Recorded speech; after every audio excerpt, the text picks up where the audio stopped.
सो 242 marks, आपने expect किया था कि 242 आ जाएंगे? नहीं सर, इतना तो एक्सपेक्ट नहीं किया था, बट इतना तो था कि 105-110 क्वेश्चन सही होंगे, क्योंकि एग्जाम देने के बाद फीलिंग आ गई थी कि नहीं, इस बार तो जेआरएफ होगा। ग्रेजुएशन आपने हिंदी मीडियम से किया था, यस सर। तो चैलेंज नहीं आया हिंदी मीडियम से इंग्लिश मीडियम में आने सर चैलेंज था, बट मुझे लगा कि नहीं, ये सही समय है। अगर अपन को हायर एजुकेशन में थोड़ा कैरियर बनाना है तो उनको कंट्रोल हमारे दोनों लैंग्वेजेस पे होनी चाहिए। मतलब कि आपने कैसे नोट्स को सेग्रीगेट किया? सर आप मैंने सर एक डायरी बनाई थी, उसके 4 हिस्से किए हुए थे: एंशिएंट, मेडिवल, मॉडर्न और हिस्टोरियोग्राफी।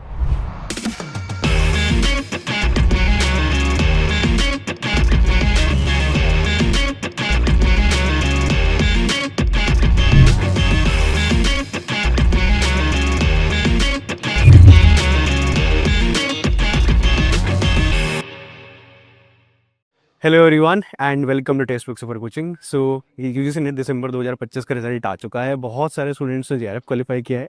मेरे साथ एक और स्टूडेंट मौजूद है जिन्होंने इस बार 242 मार्क्स स्कोर किए हैं 300 में से, और अभी तो प्रोविजनल आंसर की के बेसिस पे जो रिजल्ट आया है उसके बेसिस पे 242 स्कोर किए हैं। इनके स्कोर और बढ़ेगा और इनका स्कोर 255-56 तक जा सकता है, 256 तक।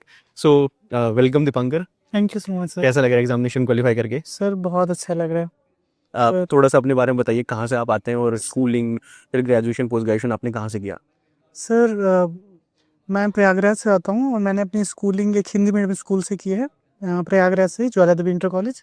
उसके बाद मैंने इलाहाबाद यूनिवर्सिटी से ग्रेजुएशन और पोस्ट ग्रेजुएशन की पढ़ाई की, बट मैंने अपना मीडियम स्विच कर लिया था ग्रेजुएशन पोस्ट ग्रेजुएशन में। उसके बाद से मैंने अपनी प्रॉपर इंग्लिश मीडियम में पढ़ाई करी है।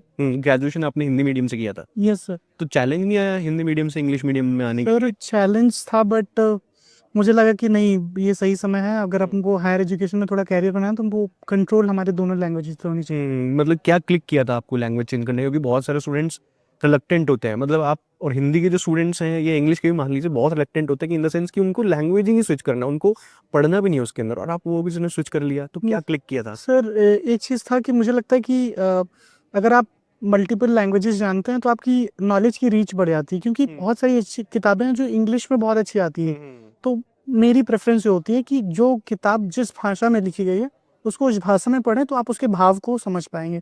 तो मेरा प्राइमरी पर्पस यही था कि जो बुक जिस लैंग्वेज में लिखी गई उसको उस लैंग्वेज में समझा जाए। इस वजह से मैंने इंग्लिश पे खूब काम किया और मेरी इंग्लिश अच्छी हो गई। बहुत अच्छे। सो 242 मार्क्स, आपने एक्सपेक्ट किया था कि 242 आ जाएंगे? नहीं सर, इतना तो एक्सपेक्ट नहीं किया था, बट इतना तो था कि 105-110 क्वेश्चन सही होंगे, क्योंकि एग्जाम देने के बाद फीलिंग आ गई थी कि नहीं, इस बार तो जेआरएफ होगा। बट इतना नहीं पता था 120 से प्लस हो जाएगा। 21 क्वेश्चन चले जाएंगे।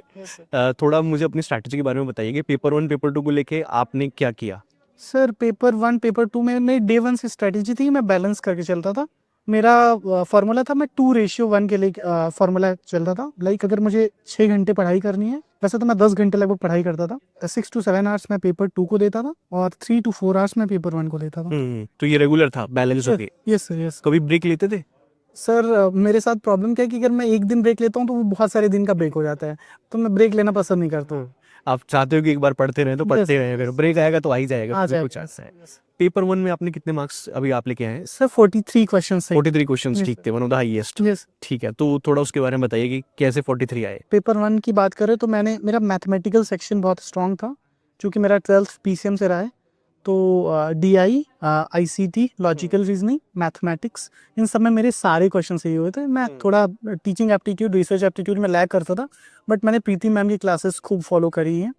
और इसके पहले तुलिका मैम भी पढ़ाती थी, अभी अंशिका मैम की मैंने कुछ मैराथन क्लास करी थी, तो मुझे इससे बहुत हेल्प मिली। और मुझे लगता है कि वो एग्जाम में बहुत अच्छे तरीके से काम की, वो काफी हेल्पफुल हुआ और 43 इसी वजह से आए। यस। देन हिस्ट्री में सर मैंने तो कम्प्लीटली बताऊं तो मैं आपको छोड़ के कहीं मैंने कुछ भी नहीं देखा।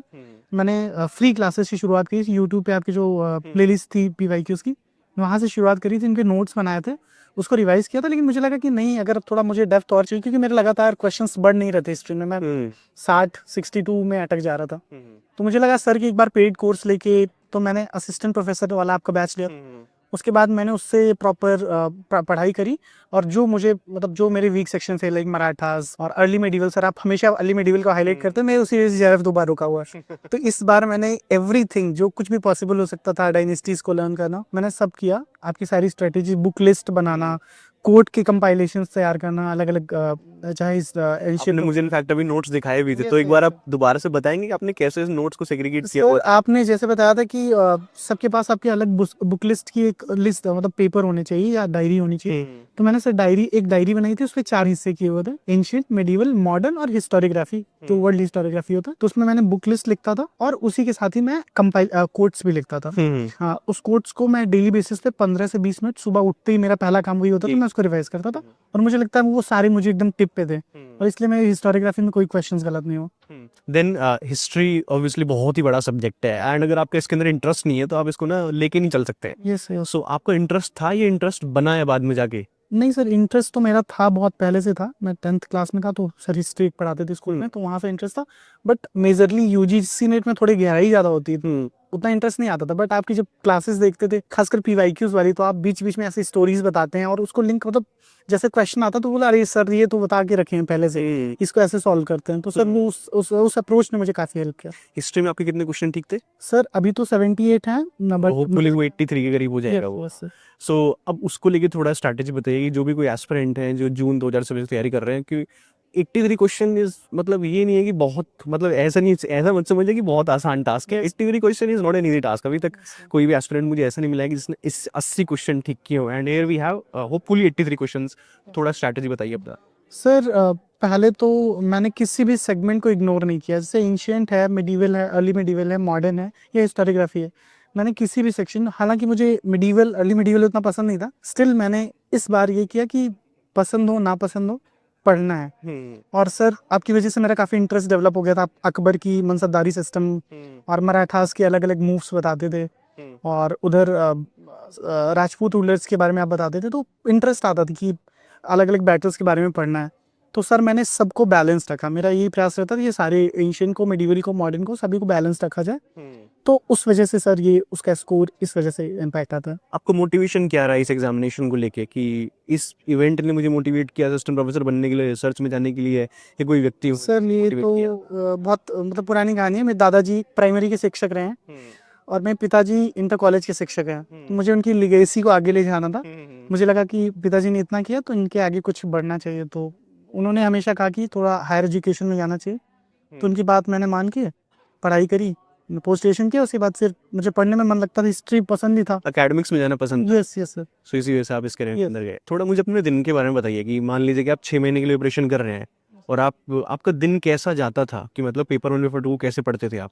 सर बेसिकली मेरी पढ़ाई रात में होती थी, क्योंकि मुझे रात में थोड़ा शांत वाला माहौल पसंद है, कुछ भी आवाज़। यस। तो मैं शाम को लगभग 6 बजे खाना खा लेता हूँ और मैं 7 बजे पढ़ने बैठ जाता था और 7 बजे से लेके सुबह लगभग 7 साढ़े 7 तक मैं पढ़ाई करता था। बीच में 1-2 कॉफ़ी। 7 बजे से सुबह के 7 तक? Yes yes sir. ओके। बीच में 15-20 मिनट कैसे ब्रेक, 2-3 ब्रेक्स लेता था, कॉफ़ी पीता था और शाम को 7 बजे से लेके सुबह 7 बजे तक पढ़ता था। फिर वही ब्रेकफास्ट वगैरह करके नहा वा के मैं सो जाता था। फिर मैं 2 बजे उठता था, ट्यूशन पढ़ाना होता था क्योंकि मैं ट्यूशन में पढ़ाता हूँ। तो उसके बाद फिर वापस से वही शेड्यूल। तो आप पूरा रात में ही जगते थे? Yes sir. मेरा पढ़ाई ये कितने दिन तक आपने फॉलो किया? ऑलमोस्ट 1.5 ईयर्स, 1.5 साल तक ये आपने अपना शेड्यूल बना के रखा। तो चेंज करोगे इसको? नहीं सर, मुझे अच्छा लग रहा है, मुझे सूट कर रहा है ये शेड्यूल। तो मैं चाहूंगा कि, क्योंकि वो प्रोडक्टिविटी मेरी रात में बढ़ जाती है। हाँ। दिन में थोड़ी चहल पहल होती है, लोग आ भी जाते हैं रूम पे, तो फिर प्रॉब्लम होती है। तो आप उसको इग्नोर करना चाहते हैं कि वो इग्नोर ही रहे और मैं होते रहेंगे तो फिर कोई आएगा भी, फर्क नहीं पड़ेगा मुझे। चलिए बहुत बढ़िया। प्रीवियस ईयर क्वेश्चन क्या रोल प्ले करता है इसी मैं कहूँगा प्रीवियस ईयर क्वेश्चन के बिना आप इस एग्जाम को नहीं क्वालिफाई कर सकते। बार बार बच्चे कहते हैं क्वेश्चंस नहीं आते हैं, क्वेश्चन एग्जैक्ट रिपीट नहीं होते हैं, बट क्वेश्चन आपको स्ट्रैटेजी देते हैं कि जो अननोन क्वेश्चंस हैं, जिनके बारे में आपको कुछ भी आता पता नहीं, इन क्वेश्चंस को भी आपके अंदर ठीक करने की एबिलिटी आ जाती है।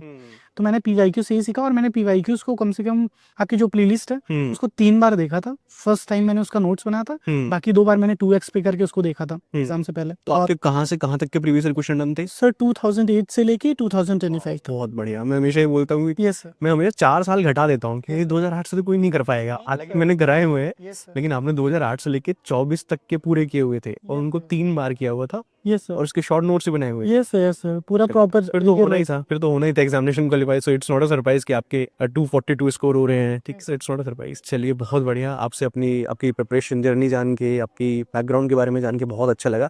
एंड होपफुली आप आगे भी अपना कैरियर परस्यू करेंगे असिस्टेंट प्रोफेसर के, एकेडमिक्स में जाएंगे, जैसे आपने कहा कि आपके दादाजी का सपना भी रहा है। Yes sir, so thank you very much for giving your time. Thank you so much sir.